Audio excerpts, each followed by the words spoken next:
আসসালামু আলাইকুম, কেমন আছেন আপনারা সবাই? আমি নাবিলা। আমি চলে আসলাম আপনাদের মাঝে ছোট্ট একটি ব্লগ নিয়ে। সকাল থেকে রাত পর্যন্ত আমি কি কি করলাম সবই আজ আপনাদের সাথে শেয়ার করব।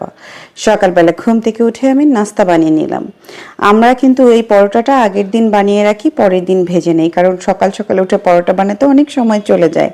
আর দেখা যায় যে আগে থাকতে বানিয়ে নিলে ফ্রোজেন করলে আর সময় লাগে না। এইদিকে আম্মু ছোট ছোট আলু সিদ্ধ করে রেখেছে, বিরিয়ানি রান্না করবে, সরি তেহারি রান্না করবে। আমার হাজব্যান্ড গরুর মাংসের তেহারি খেতে চেয়েছে, সে ছোট ছোট আলু দিয়ে। তারপরে এইদিকে আমি ভালোভাবে ঘি দিয়ে পরোটাগুলো ভেজে নিচ্ছি। আমাদের বাসায় ঘি দিয়ে পরোটা ভাজা হয়। আর যাই হোক, আমার হাজব্যান্ড মুচমুচে পরোটা পছন্দ করে, পরোটা নরম হয়ে গেলে তার পছন্দ হয় না। তারপরে আমি ভেজে নিলাম ডিম। এখানে দুটা ডিম পোচ করে নিলাম, একটা আমার জন্য, একটা আমার হাজব্যান্ডের জন্য। তারপরে এই তো আমার পরোটা ভাজা শেষ। এদিকে আমার ছোট্ট গুলুমুলুটা দুষ্টুমি করতেছে, খেলতেছে। তারপরে এই তো নাস্তা খেতে বসে গেলাম। আমি কিন্তু সকালবেলা নাস্তার সাথে ডিমের সাথে সবজিও খাই।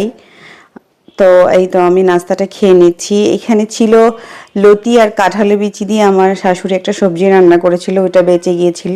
তো ওটা আমি সকালবেলা খেয়ে নিচ্ছি, ডিম আর সবজি, পরোটা। তো এই তো আমাদের নাস্তা খাওয়া প্রায় শেষ। আর বসে বসে গল্প করতেছিলাম আর খুঁটে খুঁটে নাস্তা খাচ্ছিলাম। তারপরে চলে গেলাম দুপুরে রান্নার প্রসেসিং করতে। এইখানে আম্মু গরু মাংস এনেছিল, একসাথে সব ফ্রিজে রেখেছিল, সবগুলো বরফ হয়ে গেছিলো। আমি কিছুটা ছুটিয়ে তারপরে কেটে নিয়েছি।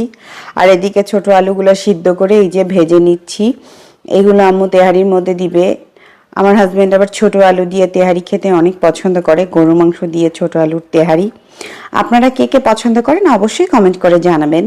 তারপরে এই তো আম্মু বিরিয়ানিটা বসিয়ে দিয়েছে, বিরিয়ানির মাংস এখানে মাংসটা হচ্ছে। তারপরে এই তো চালও দিয়ে দিয়েছে, ওটা আমি ভিডিও করতে পারিনি, আমি সামনে ছিলাম না।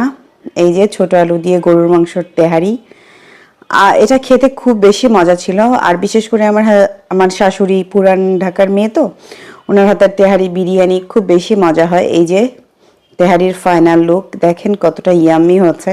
আমি খাবারের সময় ভিডিও করতে পারিনি, ফোনটা আমার ছেলের কাছে ছিল। তারপরে সন্ধ্যার পর চলে গেলাম আমরা একটু ঘুরতে।